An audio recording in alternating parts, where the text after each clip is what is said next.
এমনকি আমাদের মেয়েদেরকে দর্শন করার হুমকি পর্যন্ত দিচ্ছে। এটা একটা আপনার ডাহা মিথ্যাচার।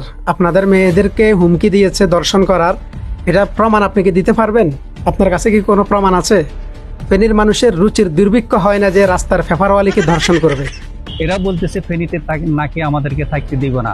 আপনাদেরকে ফেনীতে থাকতে দিবে না এটা কেউ বলে নাই, বরং ফেনীতে খ্রিস্টান মিশনারি যে কাজ করতেছেন সেই কাজ করতে দেওয়া হবে না জনগণকে সচেতনতার মাধ্যমে। ওনারা কি চাচ্ছেন 250 কোটি, প্রায় বিশ্বে 250 কোটি মুসলমান সবাই কি কওমি ধরনা এই আকীদায় বিশ্বাসী? জি না, কওমি মাদ্রাসার আলেমরা বলে নাই আপনারা তাদের আকীদায় বিশ্বাসী হন। তবে কওমি মাদ্রাসার আলেমরা বলেছে আপনারা খ্রিস্টান মিশনারির যে কাজ করতেছেন এটা নিয়ে ওনাদের আপত্তি আছে। মুসলমানের রাষ্ট্রে আপনি বসবাস করবেন, খ্রিস্টান মিশনারির কাজ করবেন, সেজন্য ওনাদের আপত্তি জানিয়েছে। আপনাদেরকে বলে নাই তাদের আকীদা আপনি গ্রহণ করুন। আমরা কেন তাদের মতো দাড়ি টুপি পাঞ্জাবি পায়জামা নাই? আমরা কেন ধর্মের কথা বলবো? আমরা কেন ইসলামের কথা বলবো? অবশ্যই ধর্মের কথা আপনারা বলবেন কেন? ধর্মের তো জানতে হবে আপনাকে। ধর্মের কথা বলতে হলে ধর্ম জানতে হবে। আপনাদের ইমাম যে আছে সেলিম, সে কোরআন সহি শুদ্ধভাবে পড়তে পারে না, সূরা ফাতিহাও সে সহি শুদ্ধভাবে পড়তে পারে না। এবং আপনি যে কালেমা পড়েছিলেন আমি সেটা শুনেছি। আপনি লা ইলাহা ইল্লাল্লাহ মুহাম্মাদুর রাসূলুল্লাহ, লা ইলাহা ইল্লাল্লাহ মুহাম্মাদুর রাসূলুল্লাহ বলছেন লা ইলাহা ইল্লাল্লাহ মুহাম্মাদুর রাসূলুল্লাহ। এই কালেমাটা দুইটা শব্দ, যে লা ইলাহা ইল্লাল্লাহ মুহাম্মাদুর রাসূলুল্লাহ, এটা পর্যন্ত আপনি শুদ্ধ করে পড়তে পারেন না। যে কালেমা শুদ্ধ করে পড়তে পারে না, সূরা ফাতিহা পারে না, সে কিভাবে ধর্মের দাওয়াত দিবে? ধর্মের দাওয়াত দিতে হলে ধর্মের তো ব্যাখ্যা জানতে হবে। আমরা ধর্ম ব্যবসায়ীকে আমরা মানি না, এটা সঠিক পথ না। যারা ধর্মের লেবাস করে আল্লাহ রাসূলকে, পবিত্র কোরআনকে মানুষকে বোকা বানাচ্ছে, তারা ধর্মের নামে অপরাজনীতি, ধর্মের নামে ব্যবসা। ইদানিং এর মধ্যে মোল্লা বা ধর্ম ব্যবসায়ী শ্রেণীগোষ্ঠী আমাদের বিরুদ্ধে প্রচন্ড পরিমাণে অপপ্রচার চালাচ্ছে।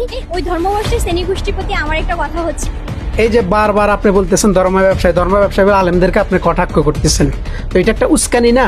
আপনারা চাচ্ছেন আপনারা উস্কানি দেন আলেমদেরকে, আলেমরা আপনাদের উপরে ঝাঁপিয়ে পড়ুক, আপনারা মামলা করবেন, মোকদ্দমা করবেন, সারা বিশ্বের ভিতরে জানিয়ে দিবেন যে আলেমরা ধর্ম ব্যবসায়ী, আলেমরা উগ্র। মূলত উগ্র হচ্ছেন আপনারা মব সৃষ্টি করতেছেন। আপনারা আলেমদেরকে বারবার উস্কানি দিচ্ছেন ধর্ম ব্যবসায়ী বলে, আপনাদের মেয়েগুলাকে ছড়িয়ে ছিটিয়ে লাগিয়ে দিয়েছেন, পেপার বিক্রি করতেছে এবং রাস্তা রাস্তা মানুষকে বলতেছে তারা ধর্ম ব্যবসায়ী। তার মতো মানুষ তো পেটে পাড়া দিলে 10 টাকা বাইর হওয়ার মতো কথা, কিন্তু কোটি কোটি টাকা খরচ করতেছি। কোথেকে আসছে সমস্ত টাকা? আর তারা সাধারণ মানুষের সাথে কোনো সম্পর্ক নাই, কোনো কালেকশন নাই, কোনো চাঁদা নাই। এক একটা সেমিনার করে লক্ষ লক্ষ মিলিয়ন মিলিয়ন টাকা খরচ করে। টাকা কি আসমান থেকে নাজিল হয়? সমস্ত টাকা ইহুদি এবং খ্রিস্টানরা দিচ্ছে। তাদের মূল কাজ হলো আলেম ওলামাদের বিরুদ্ধে বিশুদ্ধার করা, বাস এটাই হলো মেইন কথা। মৌলবীরা সব ধর্ম ব্যবসায়ী, ওনারা হলো খাঁটি ইসলামের ধ্বজাধারী, মহিলাদেরকে সামনে নিয়ে ব্যবসা করে। এমনকি পুলিশ স্টেশন, রেল স্টেশন, বিভিন্ন জায়গায় সরকারি প্রতিষ্ঠানে তারা ধ্বংস করে দিয়েছে। আপনি কি প্রমাণ দিতে পারবেন? পুলিশ স্টেশন, রেল স্টেশন, প্রত্যেকটা জায়গায় ভাঙচুর করেছে কওমি মাদ্রাসার ছাত্ররা। যারা খারাপ লোক তাদেরকে বুঝিয়ে দিনের পথে আনতেছেন। আপনার মতো ওনারা কখনো মব সৃষ্টি করে নাই।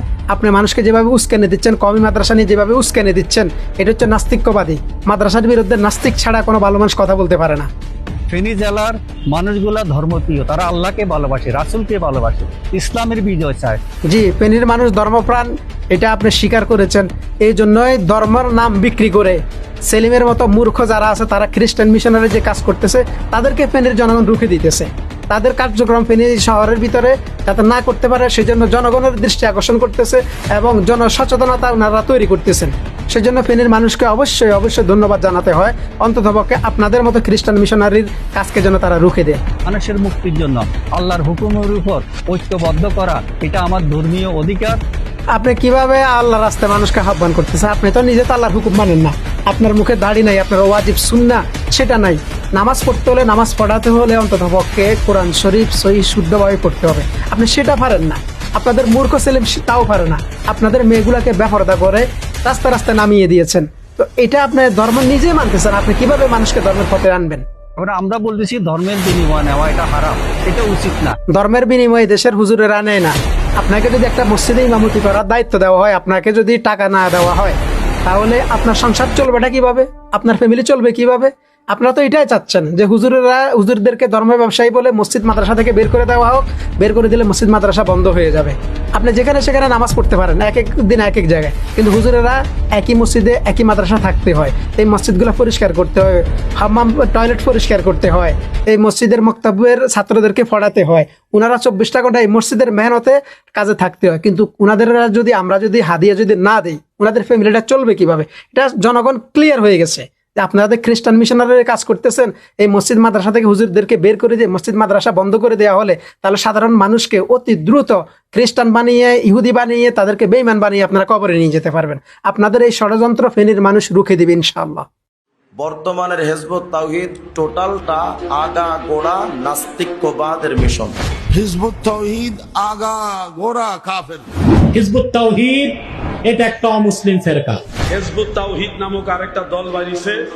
এই হিজবুত তাওহীদ কাদিয়ানীদের চাইতে আরো ভয়ঙ্কর কাফের।